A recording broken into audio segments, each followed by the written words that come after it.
Kita ke Jakarta, Rabu siang Pemprov DKI Jakarta, Kementerian BUMN dan Kementerian Perhubungan meresmikan 2 pengelolaan stasiun terpadu di Jakarta. Pengelolaan dilakukan dengan membuat konektivitas antar moda dan perbaikan fasilitas. Peresmian dilakukan di Stasiun Tanah Abang dan Stasiun Sudirman yang telah beroperasi secara terpadu. Dengan ini sudah ada 4 stasiun terpadu setelah sebelumnya ada Stasiun Pasar Senen dan Stasiun Juanda. Stasiun terpadu mengintegrasikan berbagai moda transportasi mulai dari kereta rel listrik, MRT, bus Transjakarta, angkutan umum hingga angkutan ojek online.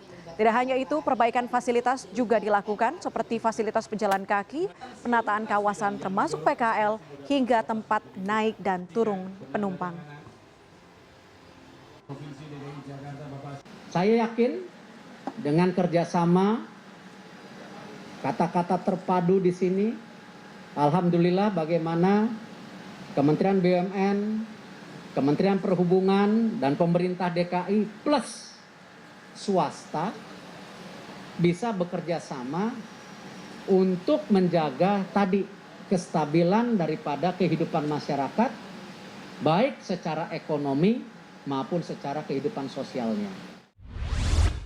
Baik, bergabung bersama kami ada Arya Dita Utama di Jakarta, tepatnya di Stasiun Sudirman.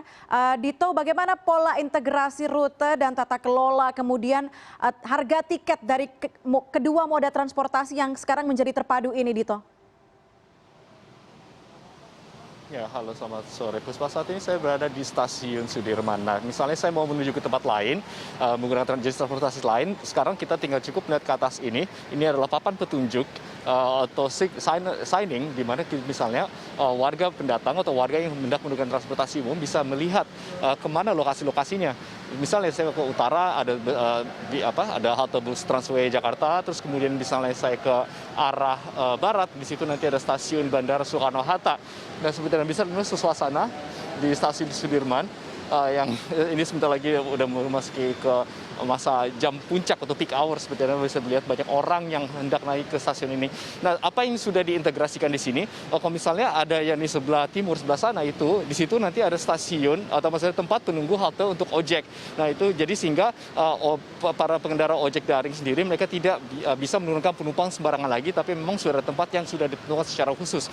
Nah, sementara itu jika Anda geser ke arah barat atau tempat saya berada saat ini, semula di sini jalan ini adalah Jalan Juanda, tapi sekarang sudah dijadikan sebagai pedestrian sehingga memang dapat mengintegrasikan antar moda transportasi. Misalnya tadi stasiun KRL, Stasiun Sudirman, terus kemudian kalau saat ini kita lagi jalan ke arah barat, di situ ada stasiun Bandara Soekarno-Hatta atau BNI City.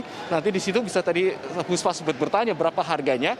Memang sayangnya saat ini kereta bandara belum beroperasi karena masih ada masalah dengan COVID-19, tapi memang harga tiketnya sendiri bervariasi sekitar 70.000, bahkan sempat ada promosi sempat sampai 30.000 pada bulan Februari nanti. Nanti kita masih lihat lagi berapa harga tiket terbaru nanti ketika sudah dioperasikan kembali. Nah, untuk harga tiket dari KRL sendiri itu memang variasi, artinya tergantung dari jarak jauh yang akan dituju, dan harganya sudah disesuaikan sementara itu. Sementara untuk busway itu harganya sekitar 3.500, tapi Anda harus tetap naik ke atas dulu ke arah barat karena nanti halte busway-nya ada di Jalan Sudirman.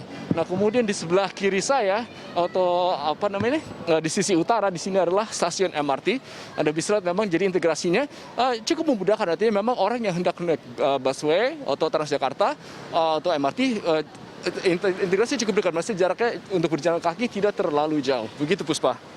Oke, Dito, berapa stasiun terintegrasi yang ditargetkan bisa berjalan tahun ini? Kalau tadi informasinya ada 4, namun yang nampaknya baru saja diresmikan ada 2, tapi sebelumnya juga ada 2. Ada berapa banyak lagi, Dito? Iya, betul. Saat ini sudah diresmikan 4 stasiun terpadu, diantaranya Stasiun Tanah Abang, Stasiun Juanda, Stasiun Sudirman tempat saya berada, dan Stasiun Pasar Senen. Nanti ke depannya akan direncanakan 5 stasiun baru. Nah, untuk yang 4 stasiun yang kemarin yang sudah diresmikan ini, itu memakan waktu pembangunan sekitar 5 bulan dengan anggaran 25 miliar rupiah. Nah, untuk 5 stasiun berikutnya itu disiapkan, diestimasikan waktu pembangunan sekitar 3 bulan dengan memakan biaya sekitar 40 miliar rupiah. Di mana saja lokasinya? Di antaranya adalah Stasiun Gondangdia, Stasiun Tebet, terus kemudian ada Stasiun Palmerah, terus kemudian stasiun saya lupa Tebet, ya begitu diantaranya, begitu Puspa. Oke, Dito, kan ini baru diresmikan ada stasiun terpadu. Kemudian tadi Anda juga menunjukkan kami ada beberapa rambu atau tanda untuk kemudian mengkomunikasikan kepada masyarakat bahwa ini loh tempat ojek online, ini loh MRT menuju ke di sini. Tapi apakah ada petugas penjaga di sana yang mungkin bisa lebih memberikan informasi secara baik? Kemudian ada petugas yang juga berjaga apabila ada tidak tertib begitu antara pengguna ojek online dan juga orang-orang yang ingin pergi ke MRT. Ya, terkait hal itu memang nanti dalam sistem pengolahannya sendiri nanti akan dibentuk sebuah perusahaan patungan antara PT Kereta Api Indonesia dengan juga PT MRT. Nantinya perusahaan ini adalah moda transportasi moda integrasi transportasi Jakarta. Nah, nantinya perusahaan baru itu sendiri nanti akan mengelola semua stasiun terpadu yang menghubungkan berbagai macam moda transportasi itu sendiri. Nantinya mereka juga menyiapkan sejumlah petugas mengingat juga bahwa saat ini protokol kesehatan harus terus dikedepankan. Makanya Anda bisa lihat banyak sekali orang lalu lalang, baik itu yang antara ke MRT, terus kemudian ke stasiun KRL yang ada di stasiun Sudirman, sehingga memang harus diperhatikan juga masalah kesehatan protokol kesehatan itu, sehingga nantinya juga nanti akan lebih tertibkan, juga nanti akan ada sejumlah petugas juga untuk apabila nanti ada penumpang yang bingung hendak kemana tujuan apa yang dapat minta bantuan kepada yang bersangkutan. Begitu Puspa. Oke, baik. Terima kasih laporannya. Koresponden CNN Indonesia Arya Dita Utama melaporkan dari Stasiun Sudirman, Jakarta.